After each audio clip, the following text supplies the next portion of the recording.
Yang paling banyak tensi ya. Emosian semua apa di rumah? Makanya tensi tinggi semuanya.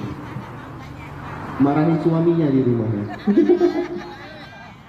Suaminya juga lah. Dokter jangan salah sangka loh, diam nggak keluar pun di sini malah nggak bisa stroke. Nah itu dia, diam-diam ditahan malah terus. Jadi kenapa sih darah tinggi kok bisa nyebabin stroke? Nah, waktu darah tinggi itu kan ibaratnya pembuluh darah kita ini kita bayangin gitu deh, kayak pipa yang berdarah. Karena tadi itu selangnya sempit, dia nggak bisa masuk darahnya ke situ. Atau malah bisa pecah pembuluh darahnya karena airnya kenceng nih. Kita setel kerannya yang paling kenceng kan, pipanya kecil. Kalau kita paksa terus kan lama-lama pecah kan. Nah, itulah nanti yang akhirnya jadi stroke pendarahan. Biasanya itu paling bahaya kalau stroke pendarahan karena otaknya bisa ketekan darah, di dalam itu darah numpuk, itu bisa pingsan, nanti bisa mual muntah, muntahnya nyemprot, tiba-tiba dalam hitungan menit atau jam bisa meninggal orangnya gitu. Nah itu kalau yang darah tinggi. Yang kedua itu ada gula. Budi-budi ada yang sakit gula di sini? Rutin semua kan minum obat? Nah, yang penting orang gula itu harus rutin minum obat sama makannya dijaga. Nah yang kedua, kenapa gula itu bisa nyebabin stroke? Sama kayak tadi, ibaratnya pembuluh darah itu kan selang. Pada orang-orang yang sakit gula, darahnya itu makin kental karena gulanya itu numpuk ya di darah kan. Darahnya makin kental, akhirnya darah itu nggak bisa lewat di selangnya itu tadi. Sama aja, hampir mirip kayak yang darah tinggi tadi itu. Cuma biasanya kalau gula itu dia nggak, stroke-nya nggak perdarahan, biasanya dia tersumbat karena itu tadi sempit, jadi darah nggak bisa lewat ke otak, jadi darah di otak itu kurang. Nah itu penyebab yang kedua, yang gula. Yang ketiga penyebabnya itu ada kolesterol. Nah kalau kolesterol ada di sini budi-budi yang kolesterol. Yang gemoy-gemoy biasanya ini kolesterolan ini. Enggak juga ya? Yang kurus juga?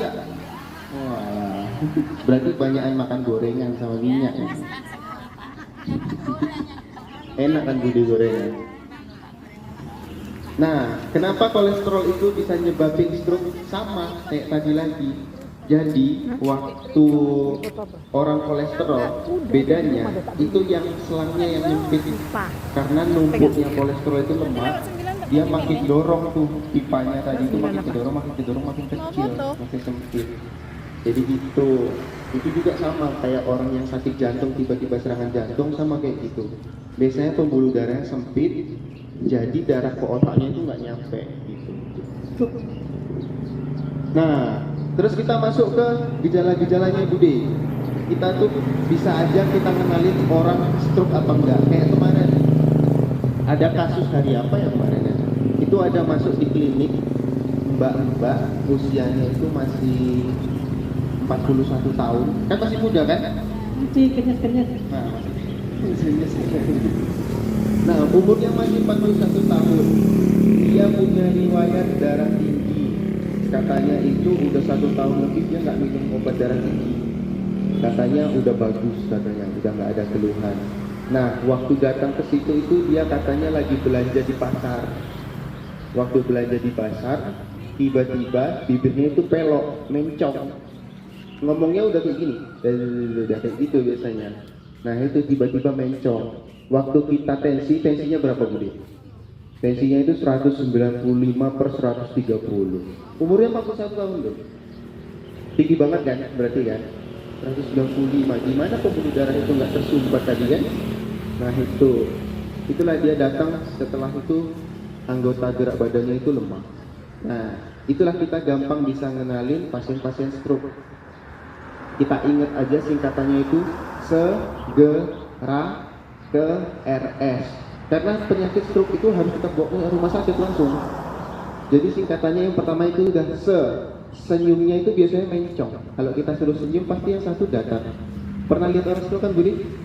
Pernah kan? Nah itu biasanya pasti senyumnya mencong separuh. Satu gerakannya biasanya itu orang stroke khas. Entah tangannya, entah kakinya itu pasti separuhnya itu dia udah lemah. Bisa gerak mungkin, tapi dia nggak sekuat biasanya. Gerakannya itu pasti lemas paruh badannya. Biasanya itu sesuai otaknya yang kena. Kalau anggota gerak kanan yang lemah, pasti otak kirinya yang kena. Begitu sebaliknya, kalau kiri yang lemah, berarti otak sebelah kanan yang kena. Baru tadi segera, bicaranya itu udah mulai belok, udah kayak gitu. Nah, bicaranya udah mulai belok, dia susah ngomong karena lidahnya itu ototnya udah lemah juga dari lidahnya. Itu yang ketiga.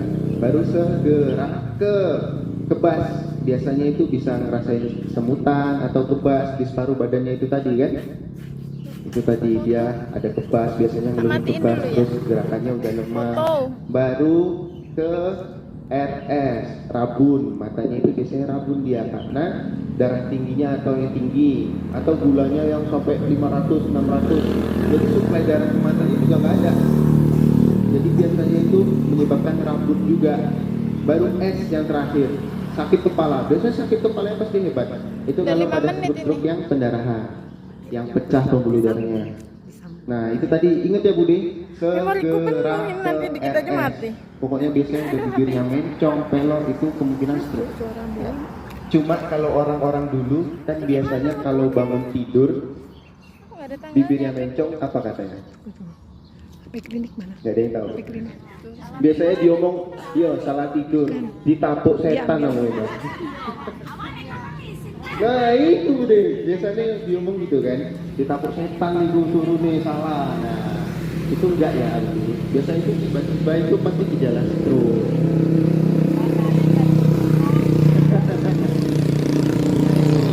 Gejalanya itu tadi, makanya pencegahannya gimana biar kita nggak stroke. Balik lagi, kan ada 3 tadi penyebabnya yang paling sering. Hipertensi, pasti kita harus minum obat hipertensinya teratur. Budi teratur kan minum obat hipertensinya? Teratur. Terus kalau hipertensi itu kita batasi. Yang paling sering itu meningkatkan resiko tensi itu garam. Nah kita kan kalau masuk pakai garam banyak-banyak, garam, micin, jinamoto semuanya kan masuk. Nah itu sehari itu dibatasi dulu. Kira-kira itu cuma maksimal 2 gram atau 1 sendok teh itu